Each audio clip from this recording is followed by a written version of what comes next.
Yeah, Joe was he was up against it on time, and I do want to thank him for coming on. So I didn't have his chance to go on as long as I'd like to. I thought that first of all, he tweeted out and he had covered Michigan State before, so these charges that we see, they really do focus what I talked about earlier this week. And what really got me thinking after watching Paterno is this whole culture of protect the program over everything else.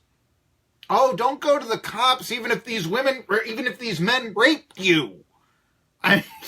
This idea at Michigan State, it's unmentionable. It's unmentionable. But we have to protect the Michigan State program. Why, it's a great basketball program. Magic Johnson, we won national championships. Plural. So what? And the fact of the matter is, I think that if you have where, I don't want to say anything as mindless or as callous as, I'm going to explain this, I'm thinking, to try to say it in the least offensive way. Basketball players at Michigan State are men. Men sometimes commit heinous crimes.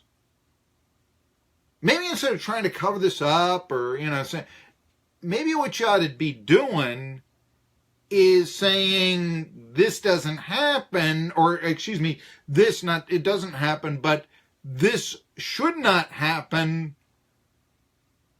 and promote justice instead of, hey, it really happened? Come on, hey, what's going on? This whole thing, protect the program. And it goes into where I think it's counterproductive. I mean, I think in the whole Sanders, allegedly Tyree Robinson situation, it's going to be tough for those guys to coexist now, you realize. It's a rookie head coach who probably could have used some more modern methods than hitting players in the head. And he apologized for it. I think he realizes that he'll grow as a coach. But yeah, the reason why you don't do this is because of the divide that's occurred with one of the programs. I don't think it's their best player, but it's one of their most promising players in Tyree Robinson. And yet, this whole protect the program says, oh, every coach has his methods. You ought to be able to slap a player in the helmet. I mean, you literally have people saying that. Even when it's unjustified. I think it's always pretty much unjustified, don't you? All right, it's race week, and we will be talking to some people later on this week about, the big old race. We'll be talking to Jerry Bonkowski, of course, again on Friday. And also, I'm kind of excited about talking on Thursday, a man playing golf right now with Phil Fulmer, as a matter of fact. And that would be Richard Sanders, the former AD at ETSU. And I'd like to know what's he been doing, and what is his role? If you look at the Twitter, this is a guy who's been the AD at ETSU. Before that, he was the AD at Virginia Commonwealth. By the way, Duke fans, ACC basketball, I've got to, forgive me, folks, okay? But yeah, Pitt hired a new basketball coach, Jeff Capel, from Duke. That really does sort of cement the ACC-ness of the University of Pittsburgh, a school at one point you never would have thought would have been a member of the ACC. Come on, But, when you hire the Duke assistant, that really does sort of say, we're now a full-fledged member of the ACC here, So, anyhow, just wanted to mention that. But it is race week. And, right now, the media coverage of it is about things like the menu, the menu items. They've got a bacon cheeseburger you can have. We've got chicken fried steak and gravy on French fries. Is that now they mentioned this is a Southern and a Canadian delicacy put together. I don't know. Is that... I mean, it sounds good. I'm not going to, I do think that I probably need to eat a few salads without dressing, however. If you really want to get down there, and a little bit of tuna fish and rice and water. What else we got? you've got on the menu, this is kind of intriguing. You have, macaroni and cheese, not the chicken fried steak, but is this barbecue on the, okay. Well, that's, I mean, you're kind of trying too hard here, I think, sometimes. I mean, how available is this going to be? Is it going to be at every concession stand? I mean, I think kind of guys, people, they want their, okay, we want the hot dog, we want peanuts, I mean, even a race, or something like, want the soda pop, want the beer, day and age, you kind of want the water and the nachos, and all this. They're trying to, sort of sell the food items. That's what they're using the sports page for at BMS now, is the free advertising for their concessions and such. Just thoughts, though, about marketing, how they've done this race. And, I mean, I don't know if it really helps NASCAR out that they don't give attendance figures. In a lot of ways, that gives the implication that nobody's coming to the races, and the eye test kind of, says, well, people aren't coming like they used to. Did they build Bristol too big? Well, there's 157,000 people at the football game, don't get me wrong here now, right? Biggest college football, in the world, but attendance in the world, but then again, people were watching this and where the game was just a rumor. And that was a one-time event. Sort of like the old, we're going to build the boxing stadium and then tear it down right after the fight type of thing. This race, Food City 500, is not going to be a sellout. I don't think anybody thinks it will. It's not like days of yore, where you could just, be there. Luckily, Bristol, the night race is still there. When a track, though, that is thought of as one of the top 5 tracks, Jerry Bonkowski is saying one of the top 3, on the circuit, one of the must-go-to tracks, I'm blessed to have it here, don't get me wrong. And I paid more weight to someone like Jerry Bonkowski in saying that than I do certainly a publicist saying, the last great Coliseum, which I hate. I don't know why the LA Coliseum stinks. I don't have any idea, Or, this now that you live for this, I'm not sure that I do, But let me just touch upon that little marketing slogan, you live for this. I've thought about this, and it's really trying to bring back the die-hard NASCAR fan, is it not? It's not really trying to bring the new if you live for this, you're catering to that fan that you think doesn't come to the races anymore. You're not catering to the casual fan. You're not catering to, this is an event that you need to check out. It just isn't springtime without your pilgrimage, Tri-Cities, to the Food City 500 now, is it?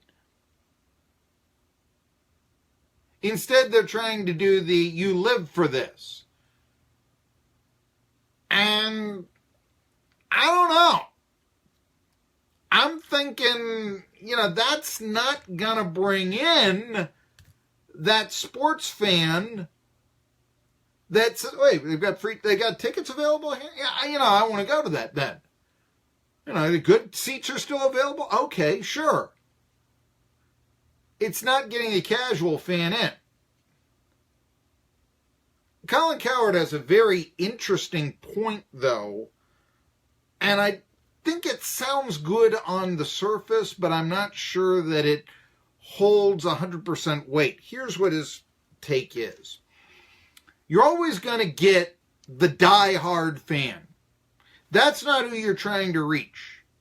You're trying to reach the casual fan to sell out your event, to get the highest possible TV rating, to make the most revenue.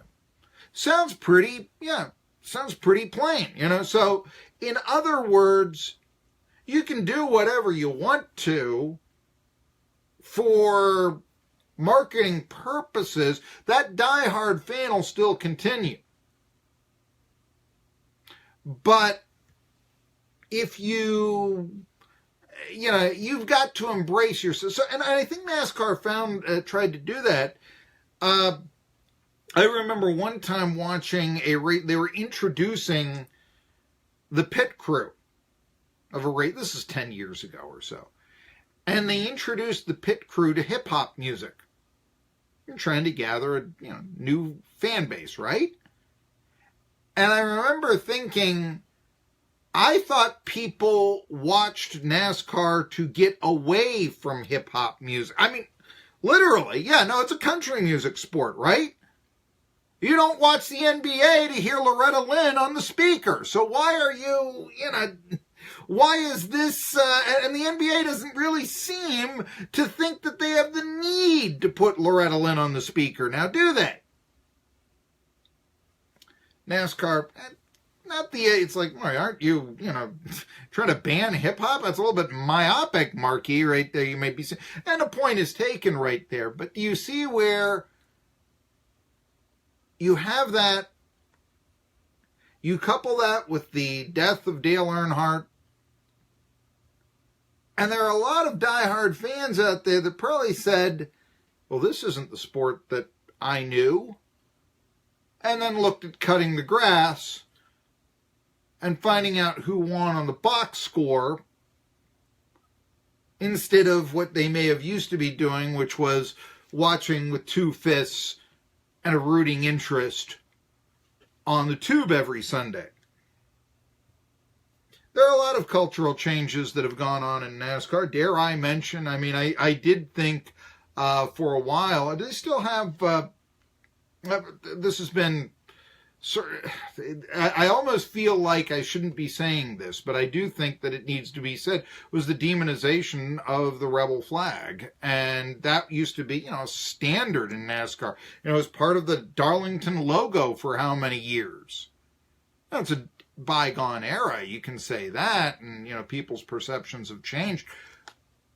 But I'm not so sure that the NASCAR fan really appreciated, when there became, right after the Dylan Goof shooting,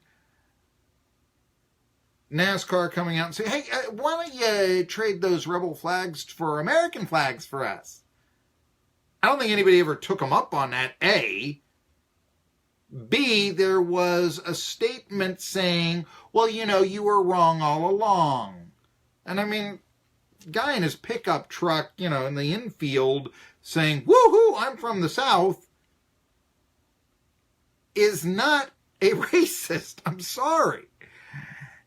And to imply that he is, that is going to kill a lot of your core fan base.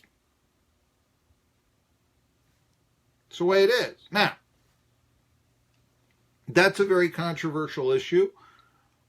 But yes, I think at one time, one of the reasons why, and I talked about this with Jerry Bonkowski, when Heartland culture is popular is when NASCAR tends to be popular, or vice versa.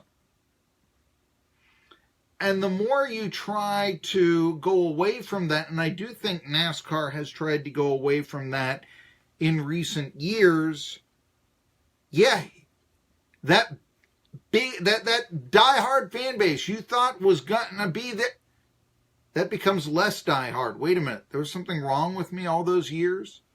Huh? This isn't what I knew. This isn't what I, attended. This isn't what, car of tomorrow, they all look alike now.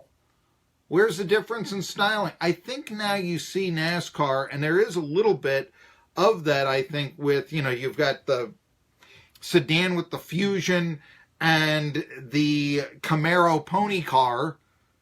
I always get a kick out of it. It's a pony car. That comes from Mustang, but it's a Camaro. Well, all right. But no, you know what I'm saying. You're trying to go to more distinctive recognition with the car that you used to have in the 70s. Okay, that's not a bad thing, in my opinion. Because we've gotten away from that. We've gotten away from the country culture, the Heartland culture. They're not running this race in Greenwich Village, folks. They're running it in Bristol, Tennessee. That ought to tell you something. Who your fan base is going to be. going to be people that like mountains. Let's face it. I mean, come on, you know. And so you go and what I think they've done is that they've created over the years sort of a rotting away of that diehard fan. Now at the tagline, "You live for this," they're trying to bring back that diehard fan. 2 years ago, I saw the spring race in Bristol. Oh, yeah, it's Bristol. I was in Florida at the time. And I was like, I've got to check out Bristol. Yeah, it's a race. Oh, yeah, sure. And I couldn't believe it. I mean, I remember, you know, it's the 100,000 seats sold out in 2 seconds. You know, remember, I'm a bit of an exaggeration right there, but they used to give you stories like that all the time. You know, we built a new section and it sold out in 10 minutes. You know, wow, that's amazing. That was actually the start of the internet, I believe, was what that was. But anyway.